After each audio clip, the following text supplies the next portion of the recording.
prayer or mga... Sino po gustong mag-share? Si Ate. May kama na yan.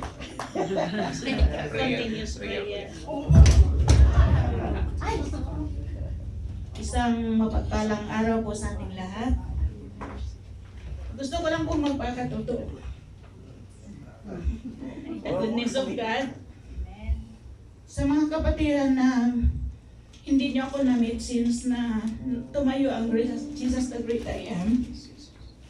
Wala akong trabaho almost 2 years. Pero salamat sa Panginoon, through prayers, together sa mga kapatiran, hindi nila ako pinabayaan. Tagal-tagal din. Tagal-tagal din. Almost 2 years. Pero hindi kami sumuko, hindi ako sumuko. Continuous prayer. Then, last year, September 16, nakakita ako doon sa hiring ng mga GC sa WhatsApp. No interview kasi, hit ko kasi yung may interview. Kung sinong interested, diretso puntahan yung site at saka makapasok na. Daming hirap dinanas namin.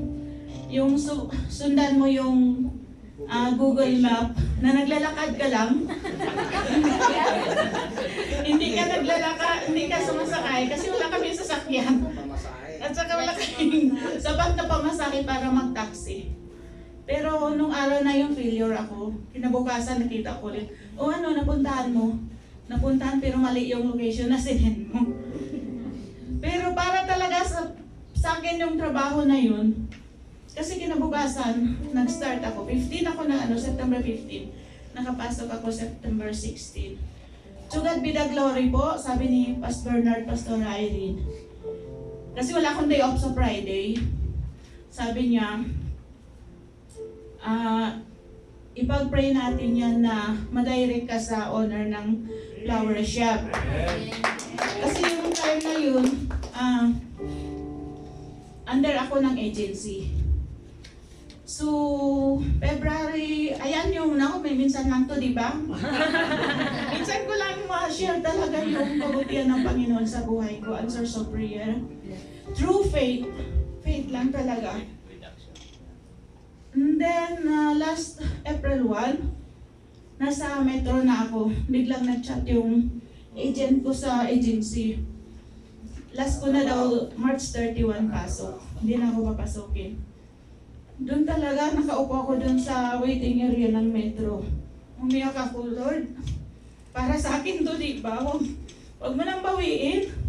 Sabay ko doon sa mga kasamahan ko doon sa shop. Sabi nung isa, sige, ka lang mami, relax ka lang. Kasi mami yung tawag niya sa akin.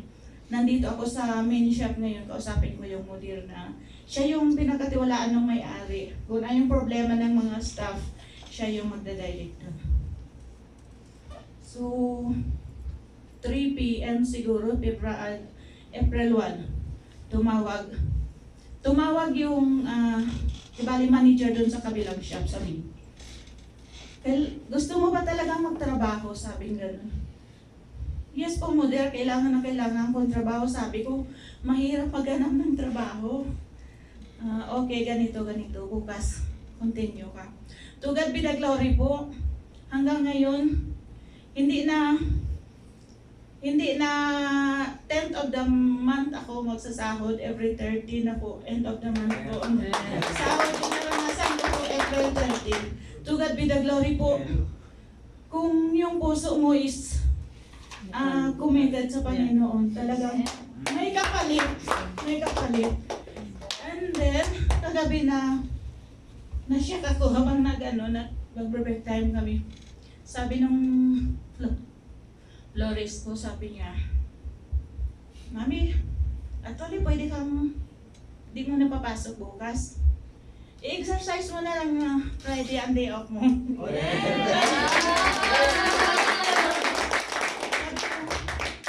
Diba, wala pa tayong Flores kasi nabakasyon yung isa, diba? June pa siya babalik. Kaya mo ba? Sabi ko, hindi busy ang order bukas. Sabi niya, hindi, ngayon lang tayo na busy. Para makapag-check up ka na rin. Kasi sa totoo lang, sa araw ng pasok ko, kahit mahirap, masakit yung katawan ko, dami kong ano, pumapasok pa din ako. Kasi alam ko yung Panginoon na every day, renewed niya yung strength na kinakailangan ko sa trabaho. Kahit pagdating ko sa bahay ng hating gabi, halos di na ako makagalaw, matalas lagnat ko. Pero nagpapasalamat pa din ako kasi everyday ako nakapasok sa kabutihan ng Panginoon. Pero ang ano ko ngayon, continuous prayer pa rin. Continue na to, ang Friday na day off ko. Alam ko yun. Alam ko yung mga desire ng puso natin. Kasi na-miss ko talaga ang Friday. Whole day nang kasama kayo. So salamat po sa Panginoon sa kabutihan. And then, continue sa papilis. Sa papers ko po, kasi nung last week nag-usap kami ng may-ari ng shop. Nagtanong-tanong siya tungkol sa status ko. Ang ano, alam niyo ang sabi niya, yeah, that is a problem. You don't have bank account. Bank account talaga yung inano niya. So, I know God is, nag-start na siya ng gawa ng way para dun sa pag-ayos ng papers ko. And I claim it and declare in Jesus' name. At isa pang pasalamat ko po sa lahat ng mga kapatiran sa Panginoon. Yung May 3, yung anak panganay ko po is dinala sa AR ng SPMC Davao City para sa cesarean section. Pangatlo na niya. Salamat po sa Panginoon kasi high risk siya. May diabetic kasi. Legit na, ano yun? Yung sa ano na diabetic. Kaya high risk siya. Pero salamat sa Panginoon. May 4, alas 8 ng gabi. Maayos yung operation niya. Kahit na sinasabi niya dun sa mga post niya na sa panganay niya at pangalawa, nandun yung asawa na, nandun yung mama niya. Pero sa pangatlong cesarean niya, wala yung asawa niya kasi nasa duty, wala yung mama niya kasi nasa malayo. Nakita ko yun at sinabi ko sa kanya, hindi ka nag-iisa. Kasama mong Panginoon, kasama mo ang mga prayers ko, sabi ko, kahit wala ako sa tabi mo. So salamat sa Panginoon, malaking pasasalamat ko talaga sa mga kapatiran, sa mga prayers ninyo. Ngayong araw po makalabas na siya, biling na daw niya.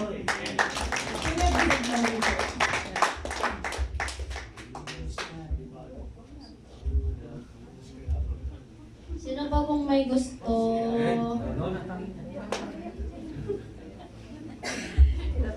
Hello. Magandang umaga po sa atin lahat. Gusto ko lang po mag-share sa ano po, sa nangyari po sa ano ko po, sa SIM. Sa SIM ko po ngayon na sa STC ay sa mobile po. Nagkautang po ako doon ng ano, ng 1 to. Hindi ko po alam kung bakit ako nagkautang eh. Kasi ano lang eh, subshare ko, nag-chat na lang na dapat ko bayaran daw. Hindi ako mahilig mag-utang, hindi ako mahilig mag-order sa online. Din, ngayon po, pumunta ako sa boss ko, sinabihan ko siya kahapon ako, boss, ba't ganito po dito sa ano po, sa lugar niyo? Ba't nagkakautang ako eh? Hindi naman ako mahilig yung mga utang-utang sa mga online po. Tapos, sabi niya sa akin, sige, hanapan natin ang paraan. Ako, sige po, sabi ko, salamat po. Maraming salamat. Sabi niya, tapos, kaya kahapon, nag-decide po. Ilang oras ko inisipan kung magcha-charge ako ngayon. Siguro, nga lang to, 12:30 kagabi, nag-chat ako kay Pastora. Nag-vote na rin ako, hindi ako makasali ngayon na. Gusto kong i-follow up agad kasi baka maano ako kapag nag-exit ako dito, baka maano ako sa airport. Yun talaga, hindi na ako magsa-chat sana ngayon. Pagising ko kanina, ba't nakagising ako ng alas 8, tapos naligo ka agad ako. Tapos napatawag ka si Pas Bernard. doon na nagbago na naman yung decide ko na magcha-charge na lang ako. Unahin ko lang yung Panginoon. Mas gustuhin ko na unahin ko yung pagcha-charge kasi alam ko kung sa Panginoon ako mag-uuna kasi sabi nga sa Matthew 6 verse 33, unahin mo palagi yung Panginoon at hindi ka niya ilalagay sa huli. At kaya pagdating ko po dyan sa siguro mga 30 minutes ko nandito ako sa labas, napatawag yung boss ko. Sabi niya, Mr. Bantayan, ako na bahala sa 1-2 mo. Tapos yung sa STC ko kasi yung pera ko doon, binawasan ng 500, so 700 na lang yung balance. Sabi niya, ibabalik ko yan lahat kapag naka-duty ka na, tapos yung, huwag ka na mag-alala, tapos ako na lahat ng magbabayad ng ano mo, na anong problema mo. Ayaw, sabi niya sa akin na, basta kapag may problema ka dito, sabihan mo na ako. Tapos yung pangyayari yung sa'yo, te, magkapareho rin tayo sa Manila. Nung nag-apply po ako sa Manila, sa 8 months ko sa Manila, wala pa akong kakilala dyan. Kaya po kasi ako nakatira sa Malati yung agency namin sa RPF. 3 beses ko nilakad. Yung papuntang agency, pabalik. Kasi wala po talaga akong malapitan na sa Manila ako Humingi ako sa kuya ko, sabi ko, kuya, bigyan mo ko ng 300. Pamasahe ko lang. Kahit wala ng pagkain, okay na sa akin yung biscuit, tubig. Sabi ng kuya ko wala. Kaya yung kasi yung style ko nung sa Manila, nung nag-apply ako kapag wala akong pera, kapag may 50 ako, nasa sa likod ako ng jeepney driver, ano yung ginagawa ko? Ako yung tagakuha ng pamasahe. Tapos kung saan po yung maraming lumalabas, na alam ko malapit na kaya ko na lakarin, kaya ko na lakarin, pero yung maraming lumalabas, sumasabay na ako sa kanila. pero minsan naging totoo ako kapag sumasama yung asawa kasi yung asawa tinitingnan talaga kung sino nagbibigay. Kaya yun yung sa 3 beses ko talaga papunta pabalik. Siguro mga isang oras mahigit, magdadalawang oras po nilalakad ko yun. Yung sapatos ko na galing Davao. Yung bago ng putira, sapatos na bili ko galing Davao. Siguro yun, nasira lang yung paglalakad ko doon. Kaya ate, huwag kang magpasalamat palagi tayo sa Panginoon kasi hindi tayo pababayaan. Yun na yung salita niya sa Matthew 6 verse 33 na hindi tayo ni pababayaan, basta siya lang palagi unahin natin. Kaya yun, nandito na ako. Ako na yung mga pinsan ko ngayon na nag-apply sa Manila, ako na yung nagbibigay ng pamasaya. Kasi ayaw maranasan nila yung naranasan ko. Kasi ako naglalakad ako, iyak ako nang iyak.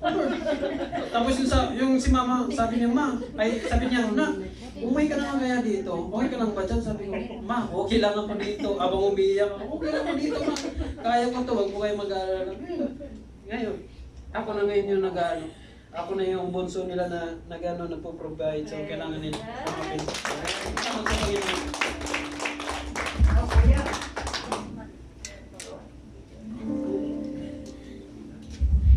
Nagpapasalamat ako sa Panginoon kasi nakalipat na po ako sa Aralin. Tapos may nangyaring hindi maganda sa eskulahan. Gusto nila akong patanggal. Yung isang Bengali. Kasi yung isang araw, tinawagan ako ng asawa niya. Bakit, ano ang muskila sa asawa ko, sabi niya. Walang muskila sa asawa mo, nagjajawal. Assistant supervisor ako, nagjajawal siya. Tapos natutulog pa, sabi kong gano'n. Tapos, siniraan nila ako sa eskulahan. Tapos, nag-pray ako, ano kayang gagawin ko para hindi ako masiraan. Nagsabi yung guro sa amin, bakit ang kalat dito, ang hindi malinis, sabi ko. Sabi kasi ng Bengali teacher, sabi ko, your area is area. Don't, kalam, ana. Supervisor, anak kalam. Sabi ko, tapos sinabi ko sa teacher ang totoo, yan na, anak kalam, ada habla hakima, sabi niya. Tapos pinatawag sila sa opisina. Tapos nagsabi na yung kwan namin, yung tagabantay namin na kung anong problema sa eskwelahan, huwag nilang sabihin sa mga asawa nila. Tapos huwag nilang siraan ako. Tapos ngayon, transfer na yung Banggali na magaling magsalita. Pumunta sa taas. Tapos si Reyna rin sabi na maintain. Sabi niya, that is a assistant supervisor. Sabi niya. Yun lang po, hindi pa ako natanggal. Nagpapasalamat ko sa Panginoon.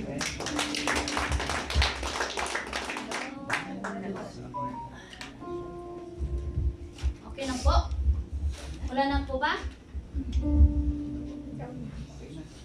Okay na po.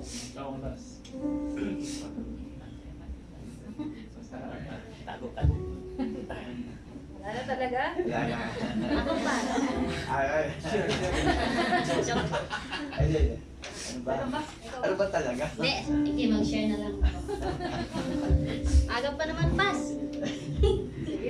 Hindi, may share ako. Nung Sunday, may panaginip ako. Ang panaginip na yun is maganda siya.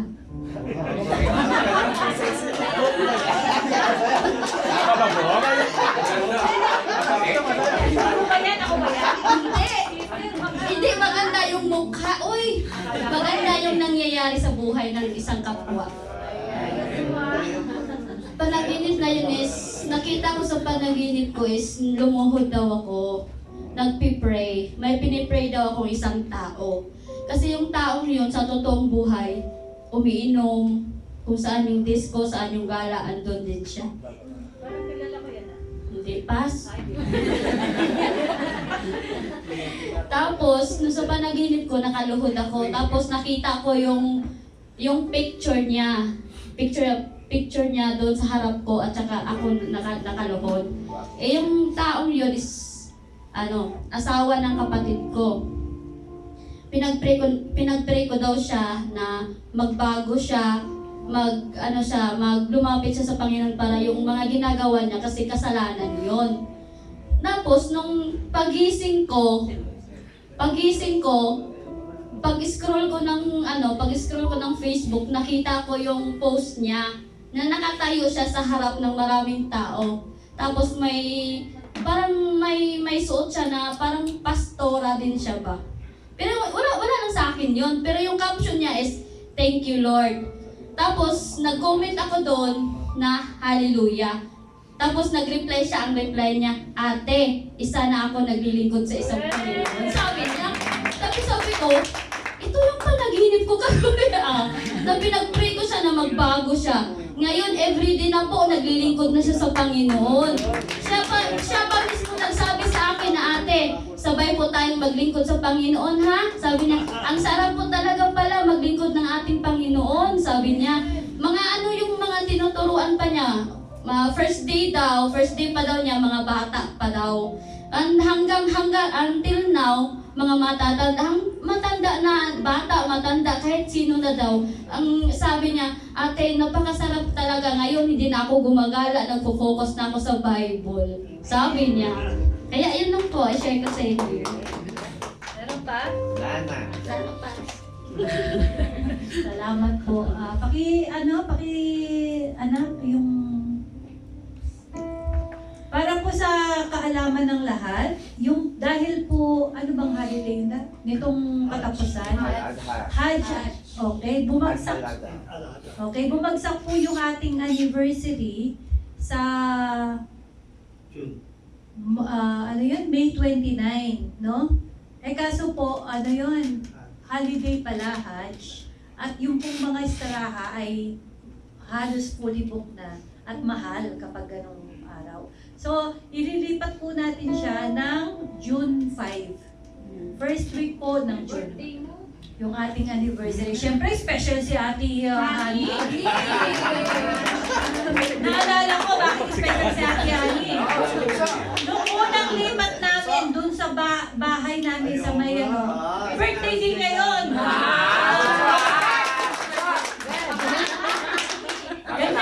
Ganyan siya kamahal ng Lord, ano? Susunod birthday niya may panibagong chance na. Ay, bakit ganyan? May Nanay na bunso namin eh. Okay. Sige po, pag-usapan lang po natin itong mga mabilis. Alam kong medyo gutom na rin ako. yung pong ating program sa darating na June 5 na po, ano? Hindi na po May 29. So, definitely sa ating technical crew, ang assignment po natin ay si Kuya Arnold at ang mga member po, lahat po ng music team. Kayo po dyan sa technical, kayo po mag-ayos ng lahat ng mga instrument and everything.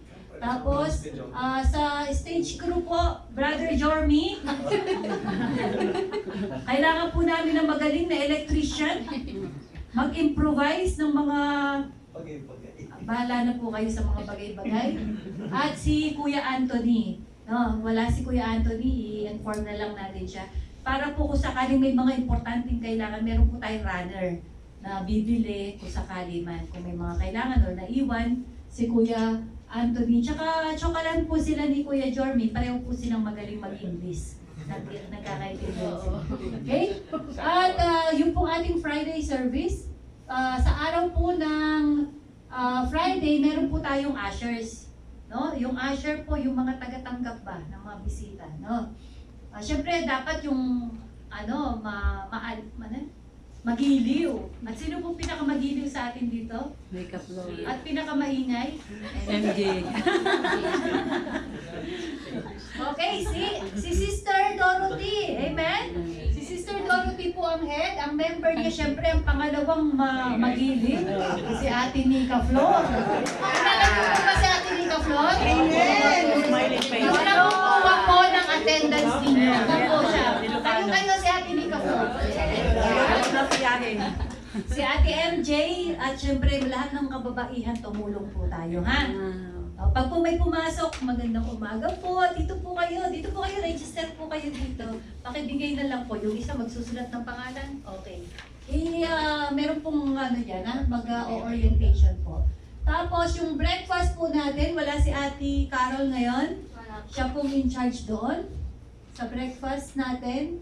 At may oras po yan, sundin po natin yung oras para hindi po tayo magtagal. Kasi may second part po, may graduation po sa araw ng anniversary natin. Pinakiusap po ni Bishop na isabay yung graduation ng mga theology students. No? At sa ating ministerial, ako na yan, sa opening po, sa presider natin, Ate Rona. Magaling.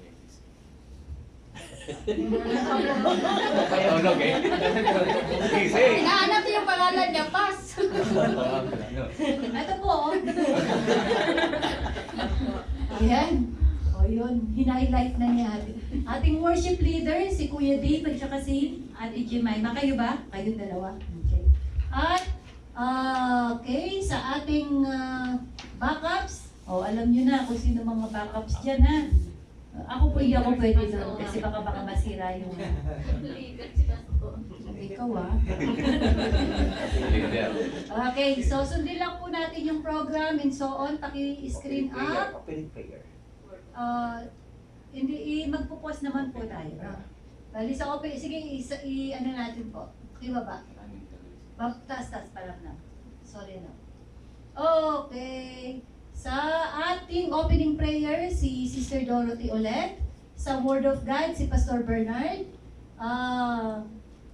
Magkakaroon po tayo ng installation ng mga bagong officer. So yung pong mga kasama naming nag-umpisa ng Jesus the Great I Am, ay asahan nyo na po ang pagka-install sa inyo bilang mga katuwang namin sa leadership. Okay?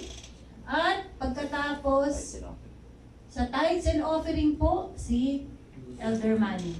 Okay? Okay, tapos siguro wala po tayong exhortation ng araw na yon. Ay, ano ba ito? Okay, short lang ha, 5 minutes. Sakto yan, Pas. Okay, tapos magkakaroon ng special number. Bakit opening na si Dorothy doon tapos siya ba special number? Tapos ka na lang sa opening prayer. Kayo po ata. Si MJ, sila ano yung ID? Pas, ikaw daw. Special Oo, special song. Pas anniversary yung pas. Gusto niya eh. Okay na basta, sige. Kinausap daw po yata ni Kuya Arnold. Sige, pag-usapan na lang yun. Hindi naman masyadong importante. Okay, saan? Schedule na lang natin. Eto po, dito tayo sa security. Bakit po wala yung member ng security? Hindi mo na isulat. Hindi pa natin alam. Hindi, nilagay natin dyan sila Kuya Randy? Randy. Ah, Okay, sila Kuya Randy, hindi ka pwedeng malate sa araw na yun. Ay, Jeffoy. Si Kuya Jepoy, Ed. si Kuya Ed, Mga maskulado. meron pang isa, apat sila eh. Mga maskulado. Okay, si Kuya Ed, si Kuya Jepoy, So, si Kuya Fedwin yata yun. Kuya Fedwin. Di ba? O, basta, sige, ipopost po natin lahat yan ha. Kayo po yun, dalawa po sa labas, tapos dun sa loob, dalawa. Para po dun sa parking area natin, magsasalitan po. Tapos pag po nag-start na yung service, wala na po sa labas, nasa loob na, kahit isa na lang po na sa gate, magpalitan na lang para may time po kayo makapakinig. Okay, at pagkatapos sa food catering, wala si chef. Mag-uusap sana kami ngayon, pero hindi siya nakarating. Para sa ating menu, pag-usapan natin, at yung usapan natin patungkol sa food contribution. Meron pong certain amount na dapat nating maabot, pero kung sumobra kayo doon, very good. Tatanggapin po namin maluwag sa aming mga puso. Pag kumulang, palo. Tapos, sige, pag-usapan po namin ni, yung sa food. Maintenance crew po, ayan, si Kuya Adrian. At ang mga Rimal Boys. Okay? Maintenance. Meron pong mag-check ng banyo ha, kasi yung mga tissue, yung mga baka puno na yung plastic ng ng basurahan, check po natin yan tapos kung alam nyo nang gagawin nyo, matanda na po kayo dyan. Okay? I-orient po kayo ni Kuya Dave kung ano po yung mga duties and responsibilities. Sa transport po natin, bakit si Pastor Bernard pa rin sa transpo, ang head, at assistant niya si Kuya Reagan. Dapat si Kuya Reagan na lang eh. Opo. Diba? Dapat si Kuya Reagan na lang kasi si Pastor busy siya nun. Nag-aaral. Pwede. Kaya mo na kayo, Seth? Ang transpo? Ano gusto mo? Pauwi na natin sa Pilipinas si Pastor para bago ka tumayo. Kailangan mag-step up na. Kuya Reagan, malapit na. Joel sa Kuya Reagan. Okay. Tapos sa event coordinator, ako po ang makipag-coordinate. Assistant ko si Kuya Dave. Sa multimedia, ang aking anak na maganda. Assistant niya si Kuya Arnold. Bantayan. Kuya Arnold! Pantayan mo, sister nga eh. Palagi kang didikit kay Ate Ivy. Pantayan mo. Bantayan mo si Ate Ivy para kasi pagka sumayaw sila, walang magbabantay. Ha? Kasama siya.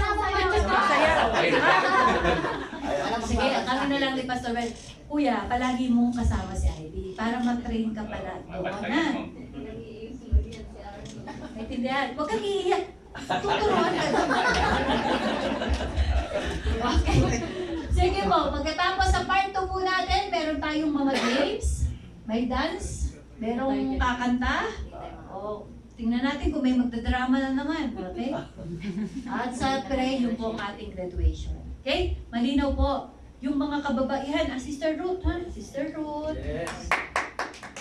Kayo po yung yung mga pagkakain na, assist po sa mga paunahin po natin yung mga bisita, ha? Kahit gutom na tayo.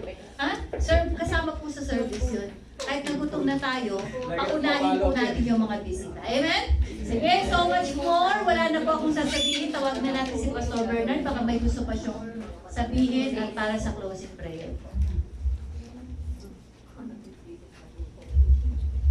Yan, paki-book lang po no, June 5, Friday po yan. At Paalam na po kayo, ha?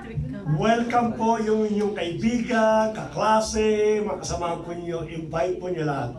This will be an evangelism also, para makakilala po sila. Anyway, matagal na po tayong hindi nag-a-announce dito po sa iglesia. Ang pangalan po ng church para po sa mga bago at sa mga nakasama po namin, Jesus, the Great I Am Church. Kami po ay non-sectarian, kami po ay non-denominational, kami po ay Bible-based. Yun ang aming pong paniniwala. We have our 5 pillars of faith.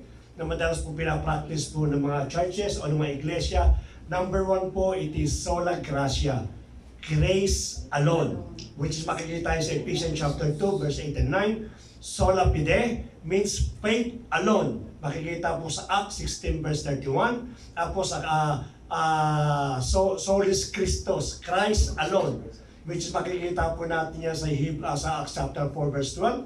At yung pang-apat po, it is sola scriptura, scripture alone, which is makikita sa 2 Timothy chapter 3, verse 16. And lastly po, it is a soli Deo Gloria, glory to God alone. Makikita niyo po the entire Bible.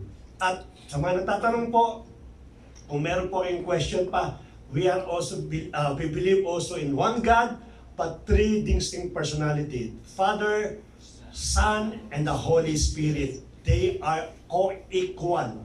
Ang tawag po sa amin, kami po ay Trinitarian. Kung may question po kayo, kung kayo po ay oneness, kung ano po yung mga malabo pa sa inyo, you can approach us o even si Pastora Erin. Then we are gladly to explain bakit po kami tinawag na Trinitarian. So ito po yung mga basic o ito yung fundamental na aming po paniniwala para po sa ano. Wala po kami ibang sinasabang ng Diyos, maliban lamang po sa isa ng sa tatlong persona po. The Father, the Son, and the Holy Spirit. Yun po yung aming pong sinasamba.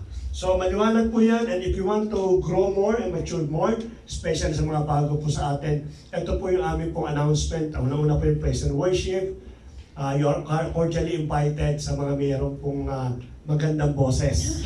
Sa mga talented po sa mga instrument. Marami po yan, alam po nakatago sa inyo. Sometimes nahihiya lang po. Pero pagka po meron kayo na feel ninyo, na part kayo, magiging part kayo ng music ministry, approach nyo lang po yung si Ulan. Wala po yung ating MD, si Kuya Ramil po, pwede po kayo makipag-coordinate. Nagka-practice po sila, stay lang po kayo rito, get interested. Every Friday po meron silang practice. And Tuesday, no? Tuesday, huwag po kayo mag-alala sa pagkain, sasagutin po namin yung pagkain, kaya kahit hindi po kayo mag-dinner, kami po ang bahala po sa dinner. Even sa mga transport po ninyo. Willing lang po. Second, anak, anong sunod? Online Bible study. Dito po, mas maliwanag po to. We are studying hermeneutics. At gagarantihan ko po kayo na after po ng subject po ng hermeneutics, you alone can defend your faith. You alone can explain the Bible. Kaya invited po, ini-invite po namin ang lahat. Napakadami po namin, I think more than 20 na kami maabot. At salamat po sa mga insight ng bawat kapatiran. Now, it is not me alone, parang yung ating solas, no? It's not me alone na maaaring nagko-contribute. Maaaring somehow mas malawak yung paniniwa, yung explanation sa amin. No, you are most welcome. Your idea, your opinion, your interpretation about the Bible. Kung meron pang pagkukulang, please join with us. Then, I'm willing na i-impart ano man yung binigay ng Lord sa akin po upang mas lalo maintindihan yung Bible study po natin. O yung Bible. Kaya sabi nga natin, kinokorek po natin yung ating po pananampalataya. Monday, 8 o'clock po. Sinishare ko sa WhatsApp. Huwag kayong mga nanawa sa akin. Kaya kahit minsan hindi na po masyadong uma-attend, sinishare ko pa rin po sa WhatsApp po yan. Because I believe that the power of the Lord can touch the person's heart. Kaya naniniwala po kung may conviction po yun. Next po, yung ating prayer meeting. Yan, every Thursday naman po, 8 o'clock. Be part po. Marami na po gagarantisan ko po kayo. Dito po ako nag-mature sa prayer meeting yan. Dati po tinatakbo ko yan sapagkat ayaw kong manalangin. Yung mga kapatid po rito, nakaka-prayer partner ko po yan. Pag nag-pray po, kakapra-kapraso lang. But later on, makikita po ninyo, mas madadal pa yan kay Kuya Manny. Sigurado po yan. Natututo po ay manalangin ng tao. Friday service po, 10:30. Salamat po. At medyo na almost na-reach po natin yung 10:30. Please join with us again sa darating pong Friday. At uulitin po natin, no? We will include na siguro siya, no? Pag-include sa, kasi yung vote kasi, hindi ko makita. Please vote. Kung hindi po kung sino pang hindi member ng GC, sabihin niyo lang po sa amin, i-add po namin kayo. Kasi ako gumagawa po ng schedule, pinabase ko lang po doon sa mga bumoboto. Minsan, pagka lang pong regular, hindi siya bumoto, tinatawagan ko po. Pero pagka yung kung medyo bago at hindi siya bumoto, automatic naisip ko, ay di po ito aatin. So please, kindly vote early para po maayos yung transport po natin. Especially, wala si Kuya Arnold, wala nga anyway, nandiyan po si Kuya Sayon. Makakatulong na yan sigurado sa ating pong transport. Kaya lang, mas kinakala pa rin po namin yung participation po nila sa pag-vote po. Friday service, 10:30, up supposed to be 12:30 up to 1 o'clock. Yung po yung ating pong Friday service. Next po. I think wala na po. Ayan. Sige po, at tayo po lahat ay tumayo at tayo po mag-close ng ating pong pananalig. Hallelujah. Hallelujah. Aming banal na makapangyarihan sa lahat. Hindi the Lord, napakabuti mo sa araw po nito. Sapagkat ikaw ang patuloy na binibigyan ng kaluwalhatian, ikaw din po ang kumikilos sa bawat isa po sa amin. Hayaan niyo ang aming pag-ibig, ang aming pagkilala sa iyo bilang aming Panginoon, tagapagligtas po namin. Bilang tinawag niyo mga anak po ninyo. Manatili kami sa iyong salita, pauwaw yung bawat puso po namin. Lord, ang aming pong panalangin sa oras po ito that every time the trial of life is knocking on our heart, makita at masumpungan po namin yung mga salitang napapakinggan po namin. Katulad sa oras po nito, na kung saan, Panginoon, ipinahayag mo sa magitan po ng aming kapatid na si Kuya Manny, yung pagiging faithfulness po namin. Hindi kami, O Lord, kundi pagkakahirang mo sa bawat isa. Bigyan mo kami, Panginoon, ng pagkauaw sa iyong mga salita. In every day of our life, masumpungan po namin ang inyong pong pagkilos at paghipo sa bawat puso po namin. Lord, we wanted to give our life 100%. Sinusurrender po namin kung paano, Panginoon, na dinidinay naman po namin yung aming pong sarili. Sapagkat gusto namin masunod at magawa ko ano man yung mga plano mo sa bawat buhay po namin. Pagpalain mo yung aming kapatid na si Kuya Manny. We believe, Lord, that he has a higher calling. Tinipil mo sa kanya yung mga bagay na gusto mo ipagawa sa kanya. Andun yung kanyang servant heart, andun yung pagiging faithful and committed, O Lord. Sapat mo yun upang kumilos ka sa kanyang buhay. Lord, habang naglilingkod yung aming kapatid na ito, ang buong iglesia ito sama-sama po na nagde-declare ng blessing sa buhay po niya. Lord, provide everything that he needs sa kanyang pong trabaho, sa kanyang kalusugan, sa kanyang pong pamilya, O Lord. And even yung kanyang pong future plan, aming pong dalangin ay ilatag po sa inyo, O Lord God. Sapagkat anuman ang planuhin po ng aming kapatid na ito, alam namin, ikaw po magbibigay po ng tagumpay. Salamat sa biyaya mo, Panginoon, sa pag-ibig mo na kahit kailan din namin kaya sukatin. Bagamat, Panginoon, kami ay natatalisod, kami ay nakakalimot, kami, Panginoon, ay sometimes na nawawala sa iyo. Pero ikaw, Ama, lagi kang kasama po namin. You keep on calling our name, you keep on getting us, Panginoon, sa magitan ng makapangyarihan mong kamay upang ibalik kami muli sa iyong kaharian, sa iyong pamilya. At maranasan po namin yung mga bagay na hindi po namin kayang kuhain sa mundo ito. Lord, salamat for reminding us through the word that came out of the mouth of Kuya Manny. Naniniwala kami, Panginoon, that we are not only hearer, but also a doer of your word. Itanim mo sa bawat puso po namin, Panginoon, yung bawat salita na yan. We wanted to have your words as our basis in spending our life in this earth. Itulong mo rin, Panginoon, yung liwanag na dapat namin lakaran. Upang sa ganon, Ama, hindi kami matalisod pagkus, O Lord, maging tama yung lahat ng aming magiging decision sa aming pong buhay. Lord, pagpalain mo yung bawat pamilya po ng bawat kapatid. I declare healing, I declare blessings, I declare favor upon favor for the entire congregations, Panginoon. As your servant, O Lord God, ano pa yung desire ng puso po ng bawat kapatiran po namin? Ano pa yung mga pangangailangan po nila, Lord? You said that you are Jehovah Jireh, the God that will provide. It is not only finances, but even physical healing, favor, opportunity, ang ipagkakaloob. those people that keep on looking the blessing sa kanilang pamumuhay, dinideclare ko sa pangalan ng Panginoon sa Kristo that they will have it in His perfect time. Everything will become beautiful in the perfect time of the Lord Jesus Christ. And I believe right now that God predestined your victory. That you are more than conqueror. That you are highly favored. That you are the apple on the eyes of God. Maraming salamat, Panginoon, sa lahat po ng biyaya nito. Pagkatapos po natin yung ating kamay.